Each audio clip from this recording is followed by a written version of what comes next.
రాష్ట్ర ప్రభుత్వాలు అనుసరిస్తున్నటువంటి ఆర్థిక విధానాల ఫలితంగా పూర్తిగా పెట్టుబడిదారులకు కార్పొరేట్ సంస్థల ప్రయోజనాలకు అనుకూలంగా వ్యవహరిస్తున్నటువంటి విధానాల ఫలితంగా నిరుద్యోగం పెరుగుతూ ఉంది. ఇటీవల కాలంలోనే అంటే ఈ మధ్య కాలంలోనే గతం కంటే ఈ అణగారినటువంటి తరగతుల నుంచి చదువుకుంటున్నటువంటి వాళ్ళ సంఖ్య కూడా పెరిగింది. అణగారినటువంటి తరగతుల నుంచి పేద కుటుంబాల నుంచి చదువుకున్న వాళ్ళ సంఖ్య పెరిగిన తర్వాత దాని ఆధారంగా ఉద్యోగాలు వస్తే కుటుంబాలు బాగుపడతాయి. ఆ రకంగా కొంత ఆర్థికంగా కూడా ముందుకు సాగొచ్చు అని చెప్పి ఆశించి కష్టపడి డిగ్రీలు పీజీలు చేసి వివిధ కోర్సులు చేసి కోచింగ్లు తీసుకుంటున్న తల్లిదండ్రులు బిడ్డలు కూలి పని చేయకూడదు, మట్టి పని చేయకూడదు, మాలాగా వాళ్ళ జీవితాలు ఉండకూడదు, వాళ్ళు ఖచ్చితంగా చదువుకొని ఉద్యోగాలు వచ్చి మంచి కుటుంబ జీవితం గడపాలని చెప్పి ఆశిస్తూ వాళ్ళు పొట్ట మార్చుకొని పిల్లల్ని చదివించడానికి కోచింగ్లకు పంపిస్తున్నారు. కానీ మన రాష్ట్ర ప్రభుత్వంలో అట్టగి కేంద్రంలో కానీ ఉద్యోగాలు భర్తీ చేయడం లేదు. కేంద్రంలో దాదాపు 60 లక్షల ఉద్యోగాలు ఖాళీలు ఉంటాయి. కేంద్ర ప్రభుత్వ పరిధిలో ఒక రైల్వేలోనే 10 లక్షల ఉద్యోగాలకు పైగా ఖాళీలు ఉన్నాయి. అట్టగే వివిధ రంగాల్లో ఖాళీ పోస్టులన్నింటినీ కూడా భర్తీ చేస్తే 60 లక్షల ఉద్యోగాలు భర్తీ చేసే అవకాశం. సంవత్సరానికి 2 కోట్ల ఉద్యోగాలు భర్తీ చేస్తామని హామీ ఇచ్చి అధికారంలోకి వచ్చారు బీజేపీ వాళ్ళు. కానీ ఉద్యోగాలు భర్తీ చేయడం లేదు. ఉద్యోగాలు భర్తీ చేయకపోగా ప్రభుత్వ రంగ సంస్థల్ని ప్రైవేట్ పరం చేసి ఉద్యోగ అవకాశాలు లేకుండా చేసే విధానాలు అనుసరిస్తున్నారు. ఆ రకంగా దేశవ్యాప్తంగా నిరుద్యోగ సమస్య ఉంది. మన రాష్ట్రంలో కూడా కాంగ్రెస్ అధికారంలోకి వచ్చినప్పుడు మేము అధికారంలోకి వస్తే రాష్ట్రంలో 2 లక్షల ఉద్యోగాలు ఖాళీలు ఉన్నాయి. వాటిని 1 సంవత్సరంలోనే భర్తీ చేస్తామని చెప్పి హామీ ఇచ్చారు. 1 సంవత్సరంలోనే భర్తీ చేస్తామని చెప్పి హామీ ఇచ్చి 2 సంవత్సరాలు గడిచినా వాటికి నోటిఫికేషన్లు వేయడం లేదు, భర్తీ చేయడం లేదు. గత ప్రభుత్వం ఇచ్చినటువంటి పోస్టుల్ని కొన్ని భర్తీ చేసి అవి మేమే చేసామని చెప్తున్నారు. కాంగ్రెస్ అధికారులకు వచ్చిన తర్వాత కేవలం 16,798 పోస్టులు తప్ప కొత్తగా కాంగ్రెస్ ప్రభుత్వం భర్తీ చేయలేదు. మరి 2 లక్షల ఉద్యోగాలు భర్తీ చేస్తామని ఎందుకు భర్తీ చేయడం లేదు? ఆ మాట చెప్పి నిరుద్యోగుల యొక్క మద్దతుతోన పేద కుటుంబాలు మా బిడ్డలకు ఉద్యోగాలు వస్తాయనే మద్దతుతో ఓట్లేసి అధికారంలోకి వచ్చిన తర్వాత మీరు జాబ్ క్యాలెండర్ వేస్తామని వేయడం లేదు, నోటిఫికేషన్స్ వేస్తామని చెప్పి వేయడం లేదు, ఖాళీ పోస్టులు భర్తీ చేస్తామన్న హామీ అమలు జరగడం లేదు. నోటిఫికేషన్లు వస్తాయేమో ప్రిపేర్ అయ్యి ఎట్లయినా ఉద్యోగం సాధిద్దామని చెప్పి గ్రామాల నుంచి హైదరాబాద్కు వచ్చి చిక్కడపల్లి లైబ్రరీలో యూనివర్సిటీస్లో మిగతా ప్రాంతాల్లో ఇబ్బందులు ఉన్నా సరే, తీవ్రమైనటువంటి ఆర్థిక ఇబ్బందులు ఉన్నా ప్రభుత్వం పెట్టేటటువంటి 5 రూపాయల భోజనం తింటూ చదువుతున్నారు. అట్లాగే వాళ్ళు మిగతా పనులకు బయట పనులకు కూడా పోయి వాళ్ళ పొట్ట గడుపుకుంటూ నోటిఫికేషన్స్ కోసం ఎదురు చూస్తున్నారు.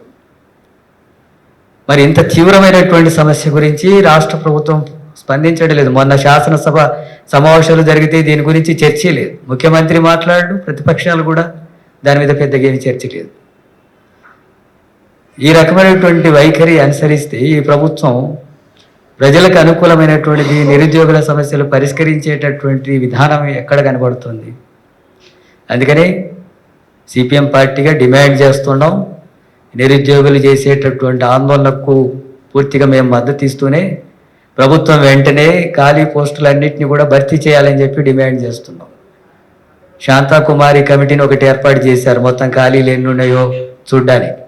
మరి ఇప్పటి వరకు వాటికి సంబంధించిన వివరాలు లేవు. అట్లాగే కొన్ని గందరగోళమైనటువంటి జీవోలు ఇస్తున్నారు. గందరగోళమైనటువంటి జీవోలంతా కూడా ఇచ్చి వాటిని సరైనటువంటి పద్ధతుల్లో అంటే సవరించేటటువంటి చర్యలు తీసుకోకుండా ఆందోళనలు జరుగుతున్నా ఇబ్బందులు పడుతున్నప్పుడు కూడా వాటి గురించి ఏమీ ప్రభుత్వం స్పందించడం లేదు. ఇప్పటికే జీవో నంబరు 46ని ఇచ్చారు, అట్లాగే 29 ఇచ్చారు, 108 ఇచ్చారు, అట్లాగే జీవో నెంబర్ 21, ఇలాంటి జీవోలన్నీ కూడా ఇచ్చారు.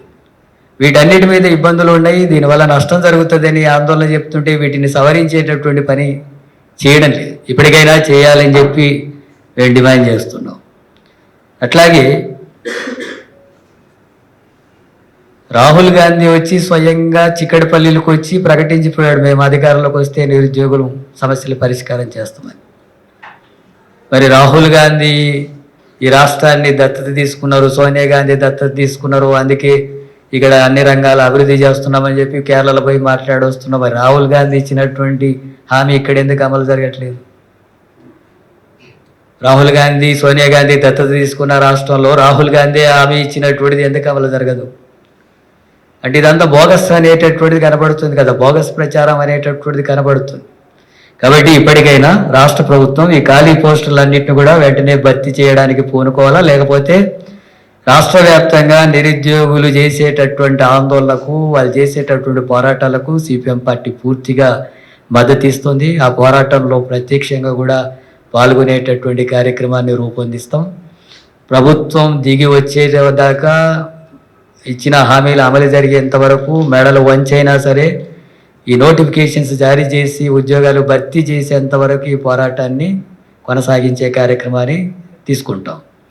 అట్లాగే రాష్ట్రంలో కేంద్ర ప్రభుత్వం ఈ మధ్యకాలంలో అనుసరిస్తున్నటువంటి విధానాలు ఇబ్బందికరమైనటువంటిగా ఉన్నాయి. రిజర్వేషన్స్ విషయంలో దళితులు, క్రిస్టియన్ మతం, ఇస్లాం మతం తీసుకుంటే రిజర్వేషన్స్ వర్తించవు అని చెప్పి సుప్రీంకోర్టు ఇస్తున్నటువంటి దాని వెనకాల కేంద్ర ప్రభుత్వం సరైనటువంటి పద్ధతుల్లో స్పందించకపోవడం వల్లనే అలాంటి తీర్పులు వస్తున్నాయి. ఈ దేశంలో మత స్వేచ్ఛ ఉంది, ఎవరు ఏ మతమైనా నమ్మొచ్చు, ఏ మతం నమ్మకుండా నాస్తికులుగా కూడా ఉండొచ్చు. మతాన్ని ఏ మతమైనా నమ్మొచ్చు, మతాన్ని నమ్మనిటువంటి పద్ధతుల్లో కూడా ఉండొచ్చు. కానీ మతం ఆధారంగా రిజర్వేషన్స్, హక్కులు అనేటటువంటివి ఉండవు అని చెప్పేది అది రాజ్యాంగ స్ఫూర్తికి భిన్నమైంది. ఈ దేశంలో మతం మార్చుకోవచ్చు కానీ కులం మారడానికి అవకాశం లేదు. ఈ దేశంలో ఒక మాలనో ఒక మాదిగనో నేను బ్రాహ్మణుడిగా మారుతానంటే మార్చుకోవడానికి వీల్లేదు. ఒక హిందూ మతం నుంచి ముస్లిమో, క్రిస్టియనో, సిక్కో, బౌద్ధో, పార్షో, ఇంకే మతమో లేదా మతం నమ్మకుండానో ఉండే అవకాశం ఉంది. కానీ కులం మారే అవకాశం లేదు. కులం ఆధారంగా ఈ దేశంలో కుల వివక్ష, దాడులు, అవమానాలు, అసమానతలు కొనసాగుతున్నాయి. ఈ కుల వ్యవస్థ, కుల అసమానతలు కొనసాగుతున్నప్పుడు వాటిని నిర్మూలించడం అనేటటువంటిది దృష్టితో పనిచేయకుండా ఆ రకమైనటువంటి కుల అసమానతలు నిర్మూలించే చర్యలకు ప్రభుత్వాలు పాల్పడకుండా దాని ఆధారంగా మీరు మతాలు మారారు కాబట్టి రిజర్వేషన్స్ అనేటటువంటిది అది సుప్రీంకోర్టు పునఃపరిశీలించుకోవాల్సినటువంటి అవసరం ఉంది. ఆ రకమైనటువంటి జరగాలి. అట్లాగే పోటు రంగారావు గారు సిపిఐఎంఎల్ మాస్ లైన్కు సంబంధించినటువంటి రాష్ట్ర కార్యదర్శి, ఆయన గాదే ఇన్నయ్య విషయంలో ఆయన మీద పెట్టినటువంటి కేసు సరైంది కాదు అని చెప్పి ఖండిస్తే ఆయన మీద ఊపా చట్టం కేసు కింద నోటీస్ ఇచ్చారు ఎన్ఐఏ వాళ్ళు. దీనిని సిపిఎం పార్టీ రాష్ట్ర కమిటీ తీవ్రంగా ఖండిస్తుంది. ప్రభుత్వాలు అనుసరిస్తున్నటువంటి నిర్బంధాలు, నియంతృత్వాలకు, అక్రమ కేసులకు పెడుతున్నప్పుడు వాటిని ఖండించడం, వ్యతిరేకించడం అనేటటువంటిది ప్రజాస్వామిక హక్కు. అది ఆరోపణలో ఆయన ఖండన చేశాడు. ఖండన చేసినంత మాత్రాన ఊపా చట్టం కింద నోటీస్ ఇవ్వడం అనేటటువంటిది అది పూర్తిగా ప్రజాస్వామిక హక్కులకు విరుద్ధమైనటువంటిది. దాన్ని ఉపసంహరించుకోవాలని చెప్పి మేము డిమాండ్ చేస్తున్నాం. అట్లాగే ఈ రాష్ట్రానికి సంబంధించినటువంటి ముఖ్యమంత్రి కేరళకి వెళ్ళి కేరళలో ఇక్కడ అనుసరిస్తున్నటువంటి తెలంగాణలో కాంగ్రెస్ అనుసరిస్తున్నటువంటి హామీలు అమలు చేస్తున్నటువంటి వాటిని కూడా కేరళలో అమలు చేస్తాం, యూడిఎఫ్ అధికారంలోకి వస్తే అని చెప్పి అక్కడ ప్రకటించి వచ్చాడు. ఇక్కడ ఏవి అమలు జరగడం లేదు చెప్పినటువంటి, కానీ అక్కడ అమలు చేస్తున్నట్టు బోగస్ ప్రచారం చేసి వచ్చాడు ముఖ్యమంత్రి.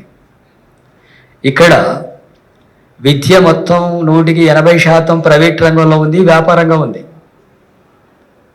కేరళలో మొత్తం విద్య అంతా కూడా ఉచితంగా ఉంది, ప్రభుత్వ రంగంలో ఉంది.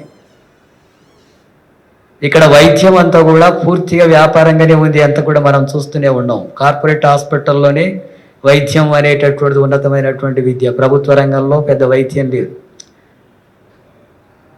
అక్కడ వైద్యం అంతా ఉచితమే. అత్యధిక మంది 190% మంది పైగా ప్రభుత్వం హాస్పిటల్స్లోనే వైద్యం చేసుకుంటారు. అక్కడ అక్షరాస్యత 100%, ఇక్కడ 76%. అక్కడ వివిధ అభివృద్ధి సూచికల్లో దేశంలో మొదటి స్థానంలో కేరళ ఉంది, మనం 6వ స్థానంలో ఉన్నాం. అక్కడ లౌకిక భావాలతో ఉన్నారు, మహిళల హక్కుల విషయంలో అనుకూలంగా ఉన్నారు. దేశంలోనే మొట్టమొదటిసారి ఎస్సీలకు, ఎస్టీలకు, బీసీలకు పూజారులుగా నియామకాలు చేసినటువంటి రాష్ట్రం అది. దళితుడిని కూడా పూజారిగా చేసినటువంటి రాష్ట్రం అది. ఇక్కడ అది అమలు జరగడం లేదు. అలాగే ఇక్కడ అమలు చేస్తున్నటువంటివన్నీ అక్కడ అమలు చేస్తున్నామన్నారు. ఇక్కడ ఏది అమలు చేశారు? 2 లక్షల ఉద్యోగాలు భర్తీ చేస్తామన్నది చేయలేదు కదా. కౌలు రైతులకు 15,000 రూపాయలు ఇస్తామన్నది అమలు జరగలేదు కదా. ఉపాధి కూలీలకు నిధులు పెంచేటటువంటి చర్యలు లేవు. అట్లాగే మహిళలకు 2,500 ఇస్తామన్న హామీ అమలు జరగట్లేదు.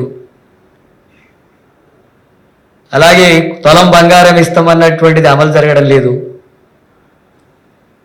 ఇందిరమ్మ ఇండ్లు ఇస్తామన్నారు. రాష్ట్రంలో 30 లక్షల కుటుంబాలకు పైగా ఇండ్లు లేక, ఇండ్ల స్థలాలు లేక పూరి గుడిసెల్లో నివాసం ఉంటుంటే ఆ గుడిసెలు కూల్చేస్తున్నారు. మీరు బుల్డోజర్లు పెట్టి కూల్చేస్తున్నారు. గుడిసెలు వేసుకొని నివాసం ఉంటుంటే ఆ గుడిసెలు కూడా కూల్చేస్తున్నారు, ఆ భూములంతా ఆక్రమించుకుంటున్నారు. మరి పేద కుటుంబాలు కూడా జీవనం ఉండాలి కదా, వాళ్ళకు కూడా ఇంటి స్థలం ఉండాలి కదా, ఇల్లు ఉండాలి కదా, వాళ్ళు కూడా గౌరవంగా బ్రతకడానికి అవకాశాలు ఉండాలి కదా. మరి ఇందిరమ్మ ఇండ్లు కట్టిస్తామని ఎందుకు కట్టియడం లేదు? ఎందుకు గుడిసెలు కూల్చేస్తున్నారు? అక్కడ ఇల్లు కట్టిస్తున్నారు, అక్కడ పేదరికం లేదని పేదరికాన్ని నిర్మూలించే పనులు చేస్తున్నారు. వాటన్నిటికీ భిన్నంగా ఉంటూ ఇక్కడ ఉండేటటువంటివన్నీ కూడా అమలు జరుగుతున్నవని అక్కడ బోగస్ ప్రచారం చేసి రావడం జరిగింది. ఆ రకమైనటువంటి ప్రచారం అక్కడ నమ్మరు. ఇక్కడ ప్రజలు కూడా దీన్ని అర్థం చేసుకోవాల్సిన అవసరం ఉంది. ప్రభుత్వం ప్రజలకు ఇచ్చిన హామీలు అమలు చేయకపోతే ఇక్కడి ప్రజల్లో పెద్ద ఎత్తున తిరుగుబాటు వస్తుంది. ఈ ప్రభుత్వానికి కూడా గత ప్రభుత్వాలకు పట్టినటువంటి గతి పడుతుంది. ఇప్పటికైనా ముఖ్యమంత్రి రేవంత్ రెడ్డి ఈ ఇచ్చిన హామీల్ని, ముఖ్యంగా శ్రామిక వర్గాలకు ఇచ్చినటువంటి హామీలు, సామాజిక తరగతులకు ఇచ్చిన హామీలు, నిరుద్యోగులకు ఇచ్చినటువంటి హామీలు అమలు చేయాలని చెప్పి సిపిఎం పార్టీగా డిమాండ్ చేస్తున్నాం. దాని ఆధారంగానే ఈరోజు నిరుద్యోగులు ఇప్పటికే చాలా ఆందోళనలు చేశారు, చాలా రకాల కార్యక్రమాలు చేశారు, వాళ్ళు నిరసనలు వ్యక్తం చేశారు. పార్టీ ప్రభుత్వాన్ని పోయి కలిశారు, మంత్రుల్ని కూడా కలిశారు, అయినా ఏమీ స్పందన లేదు.